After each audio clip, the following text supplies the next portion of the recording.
el Centro Apostólico Altar de Jehová de Eclesía presenta lo mejor del trigo. Conduce Lourdes Bravo de Villar.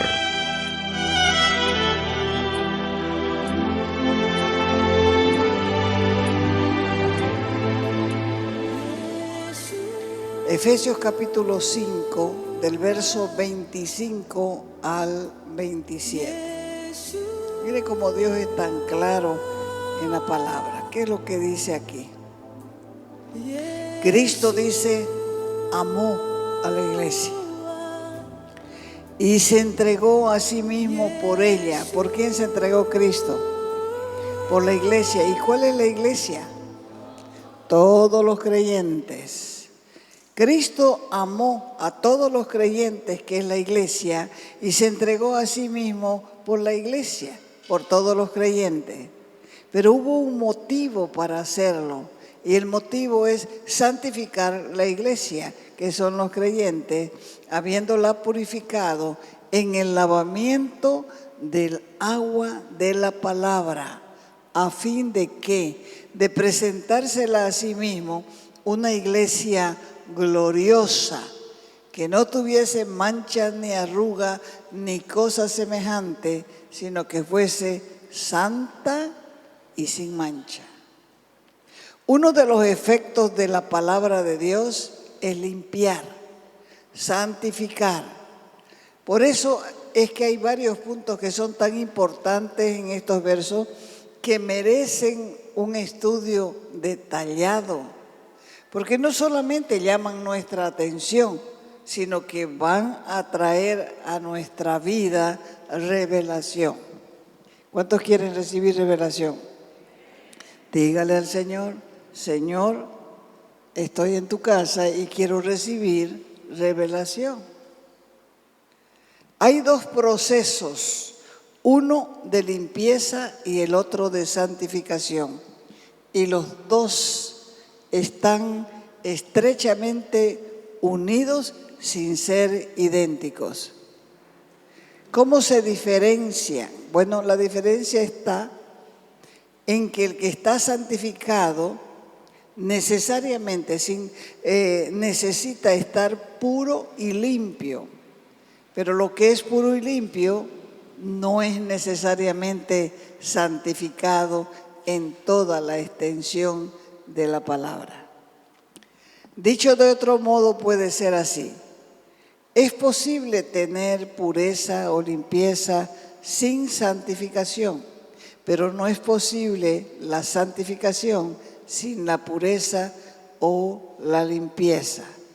Entonces, la limpieza es una parte esencial de la santificación, pero no lo es todo.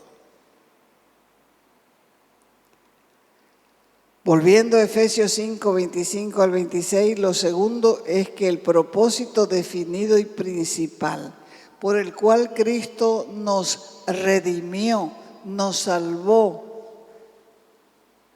a su iglesia, es para qué, dije. Dos cosas dije. Santificarla y purificarla. Esto quiere decir que el propósito de la muerte expiatoria de Cristo por la iglesia es general y por cada individuo cristiano en particular. Y recién se logra cuando las personas son redimidas por la muerte de Cristo y pasan por el proceso de limpieza y santificación. Entonces queda claro que solo los cristianos que han pasado por este proceso están en condiciones de presentarse delante de Cristo como una novia. Y la condición que Él especifica es la de una iglesia gloriosa, sin mancha, sin arruga, ni cosa semejante. ¿Acaso no ve cómo las mujeres bregamos por no tener arruga? ¿Acaso no lo ve? Esta crema es buena. Ay, esa crema, pero cuesta tanto. No importa si es buena, y no va a dejar ni mancha ni arruga. Y ahora no solamente las mujeres, ahora los hombres están más mentecatos, creo, ¿no?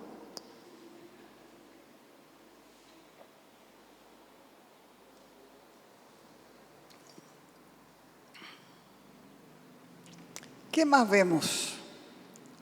Vemos que el medio del que se valió Cristo para limpiar y santificar la iglesia es el lavamiento por la palabra. Efesios 5:26. El medio de santificar y limpiar es la palabra de Dios. Y respecto a esto, la obra de la palabra se compara con el lavamiento del agua pura. Imagínese un muchacho que está jugando y hay tierra donde él está pateando su pelota y le da un pelotazo, el niño llora y queda marcado con las lágrimas la suciedad de su cara. La manera que Dios usa para limpiar esa suciedad de nuestra cara es la palabra. Y la palabra la usa para santificarnos, para limpiar, y se compara con el lavamiento del agua pura. Incluso antes que la muerte expiatoria de Cristo en la cruz se hubiese consumado, fuese una realidad, Él ya había asegurado a los discípulos del poder limpiador de la palabra. Evangelio de Juan, capítulo 15, verso 3. ¿Qué dice? Ya ustedes están limpios por la palabra que les he hablado. Ahora, un modo de permanecer unidos a Jesús es acoger su palabra. Esta palabra es la que permite que Dios entre en nuestro corazón. Esta palabra es la que nos santifica. Esta palabra es la que nos sigue limpiando del egoísmo y nos hace aptos para dar frutos abundantes, frutos de calidad. Y aquí vemos, por lo tanto, que la palabra de Dios es un agente de limpieza espiritual comparado con el lavamiento del agua pura. Otra palabra que habla de limpieza es la sangre, y está en Primera de Juan, capítulo 1, verso 7. Si andamos en luz, como Él está en luz, tenemos comunión unos con otros, y la sangre de Jesucristo, su Hijo, nos limpia de todo pecado. ¿Cuándo sucede eso? Cuando andamos en luz. Si nosotros no andamos en luz, vamos a estar peleando con los hermanos. No vamos a entender las cosas. Vamos a exigirles más de lo que ustedes mismos pueden hacer. El llamado es claro. Hay que caminar en luz para tener comunión con Dios. Y para poder también tener comunión los unos con los otros. O sea, esto es doble. Si yo tengo comunión con Dios, voy a tener comunión con Chari. Un ejemplo. Si no, yo voy a estar mirando los defectos de Chari y la voy a estar acusando con mi cabeza, aunque no le diga nada. Pero Dios lo ve o no lo ve. Entonces, si andamos en luz, como Jesús está en luz, tenemos comunión unos con otros. Y entonces, si estamos con las dos cosas, comunión con Dios y comunión con los hermanos, entonces la sangre de Cristo se vuelve efectiva.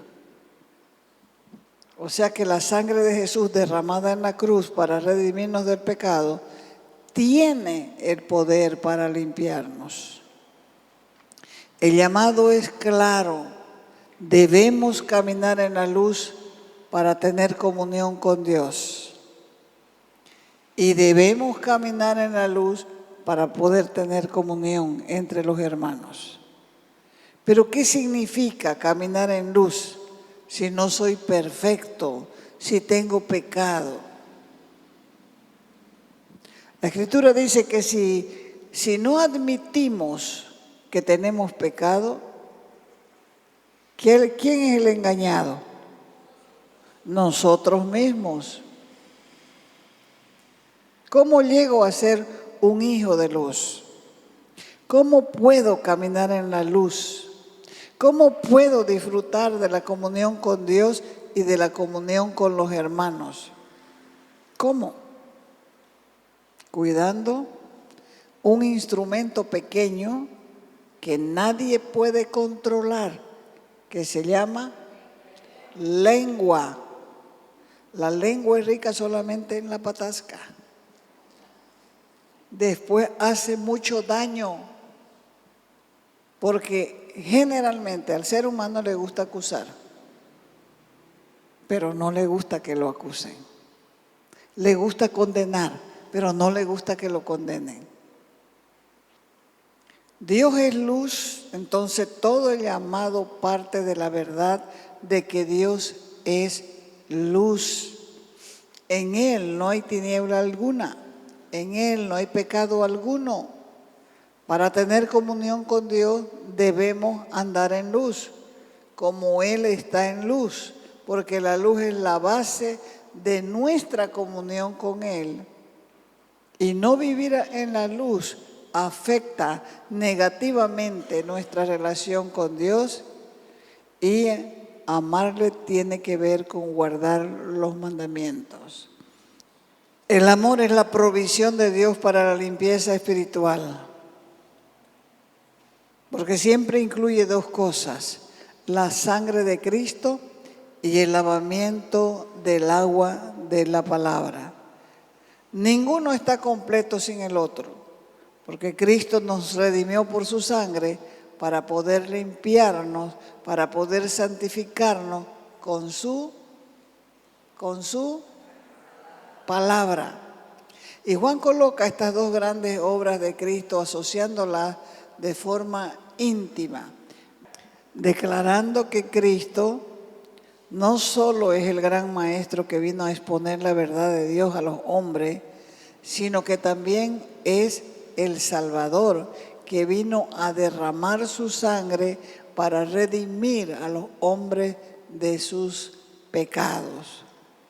En cada caso es el Espíritu Santo que da testimonio de la obra de Cristo. Uno, da testimonio de la verdad y la autoridad de su palabra y de los méritos y el poder de su sangre. O sea que el apóstol Juan nos enseña que no se puede separar a Jesucristo el Salvador de Jesucristo el Maestro. Esto enseña que no es suficiente aceptar las enseñanzas, porque uno al final lee la palabra, memoriza y las enseñanzas comienzan a fluir, pero sin vida. Comienzan a fluir las enseñanzas, porque es lo que se nos queda en la cabeza. Por eso es que digo que no es suficiente aceptar las enseñanzas de Cristo en la palabra. Hay que experimentarlas. El poder de su sangre es el que redime y nos limpia del pecado. Y en otra parte, quienes reclaman la redención mediante la sangre tienen que someterse habitualmente de ahí en adelante a la limpieza interna de la palabra. Por eso es que la gente toma textos fuera de contexto y hace enseñanzas que no son correctas. Porque uno es el que salva y el otro es el que limpia. El que salva es Jesucristo y la palabra. Porque cuando vos leas la palabra no va dirigida para el vecino, va dirigida para vos. O sea que si vos estás mal, la palabra te va a tocar a vos. Pero si vos vas a mirar la palabra y decís, ay, qué pena que no vino Julano, la palabra era para él. No era la palabra para él si él no vino. La palabra es para vos. Hay varios pasajes en el Antiguo Testamento relativos a las ordenanzas para los sacrificios. Y hay una estrecha asociación entre la limpieza por la sangre de Cristo y la limpieza por la palabra. Por ejemplo, en las ordenanzas del tabernáculo de Moisés, Dios ordenó que se colocara una fuente de bronce con agua limpia. Esa fuente de bronce tenía espejos. O sea que el que se acercaba ahí, lo primero que veía era él. Hay gente que dice, la iglesia está muerta. Pero si usted se mira en el espejo va a ver cuál es el muerto. Si es la iglesia o es la persona. Igual sucedía con este aparato del tabernáculo, con esta fuente de bronce, porque el que se acercaba a lavarse las manos podía verse. Éxodo capítulo 30, versos 18 y 19.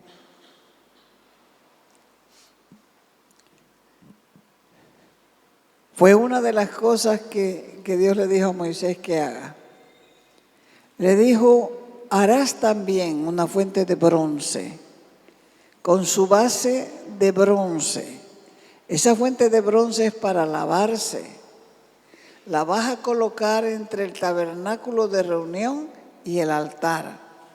Y pondrás en ella agua, y en esa agua de la fuente o de la fuente de bronce se lavarán Aarón y sus hijos que iban a lavarse las manos y los pies.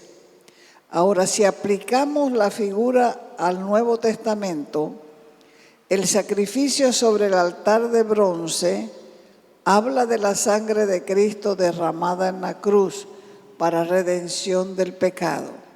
Pero el agua en la fuente de bronce, ¿de qué habla? De la limpieza espiritual frecuente que solo podemos recibir por medio de la palabra.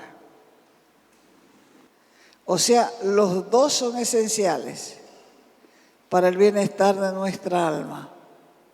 Así como Aarón, el primer sacerdote, y sus hijos que eran sus ayudantes, tenemos que recibir frecuentemente los beneficios de ambos, es decir, de la sangre y del agua de la palabra. ¿Para qué?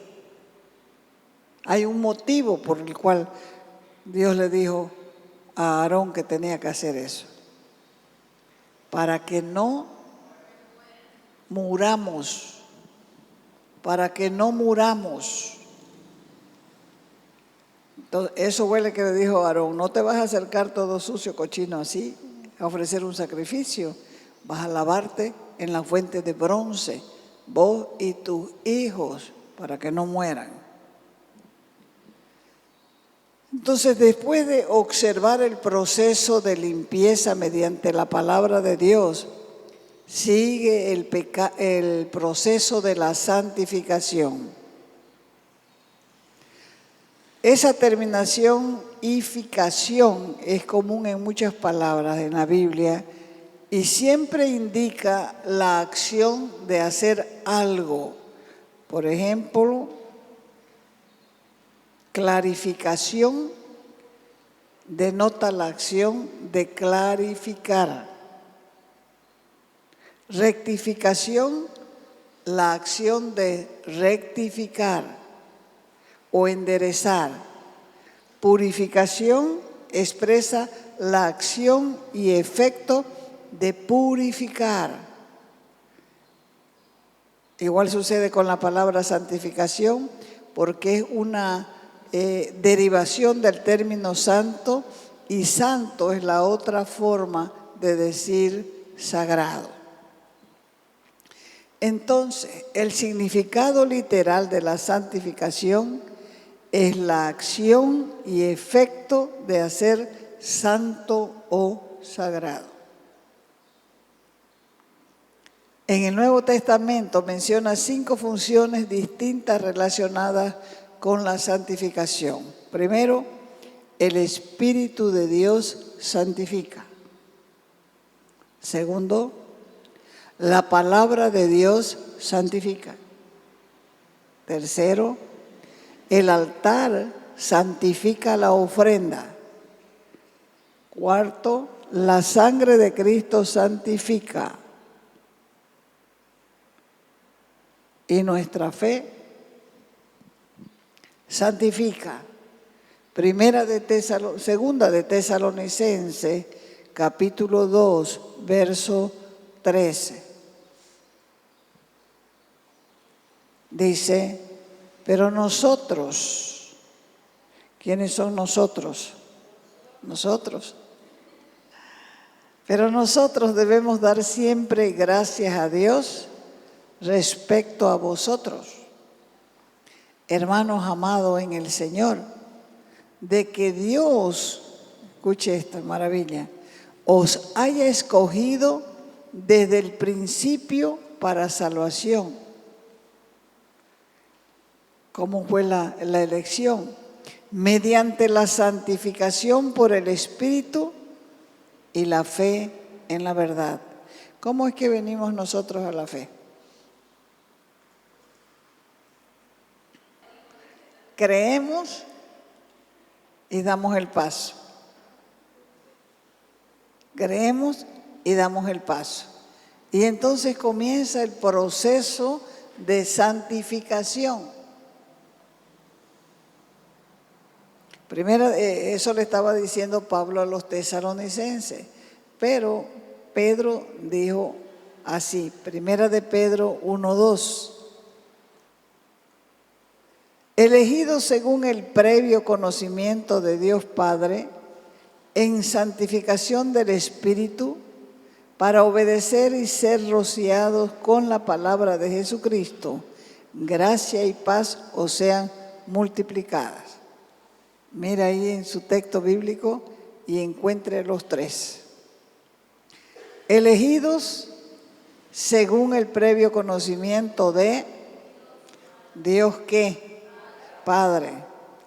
En santificación por el Espíritu, ¿qué?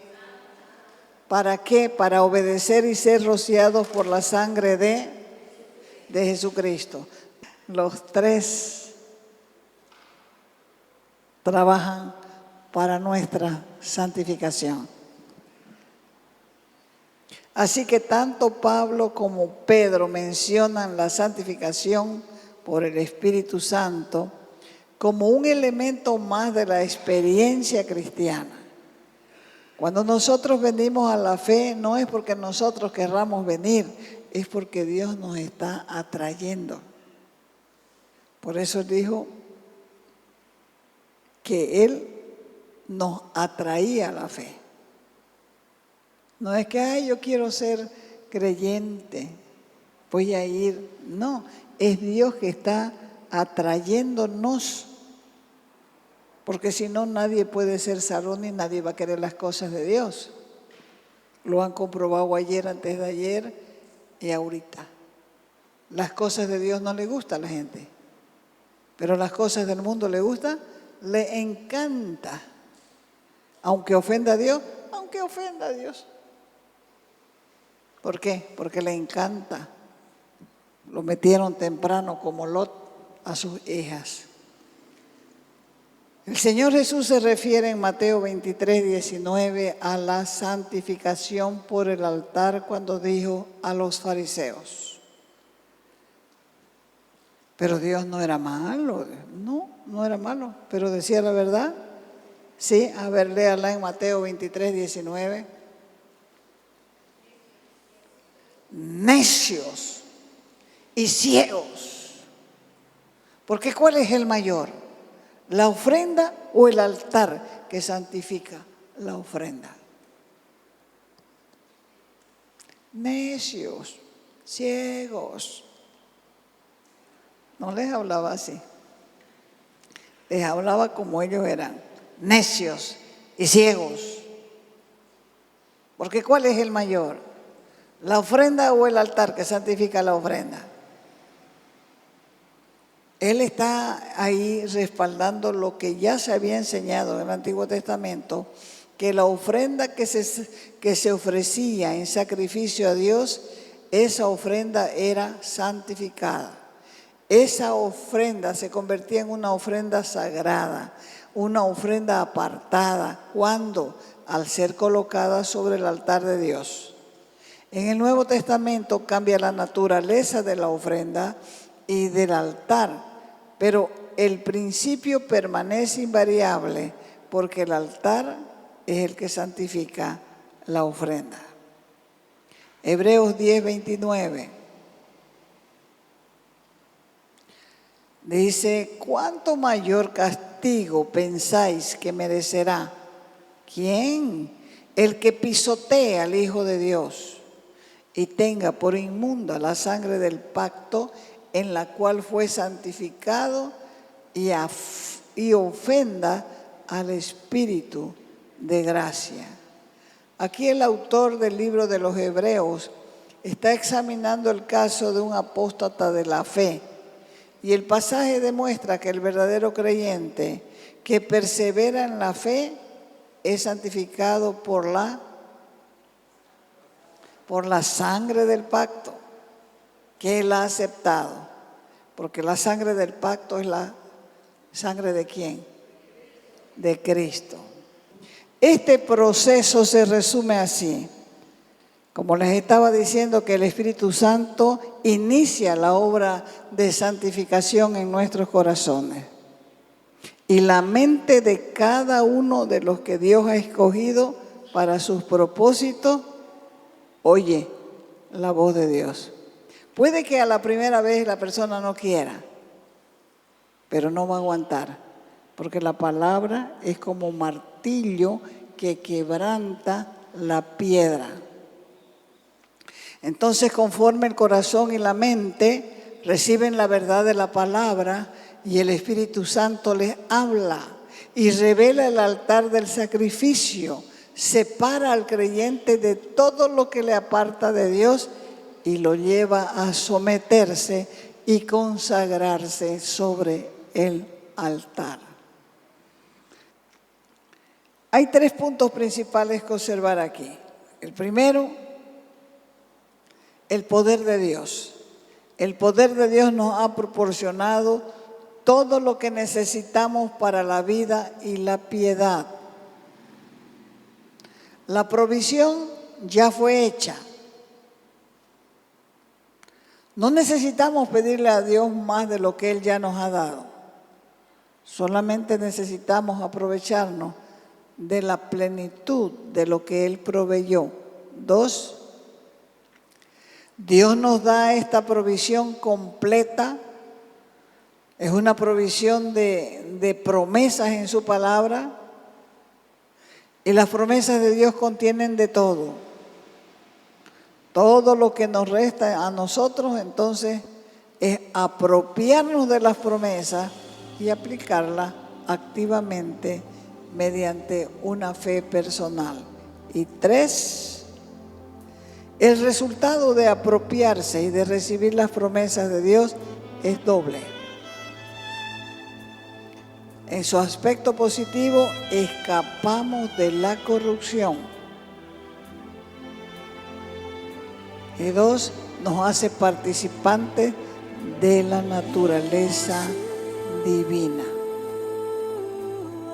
El agua y el Espíritu representan la purificación y también el poder fortalecedor de Cristo, que borra el pecado pasado y nos da victoria para el futuro.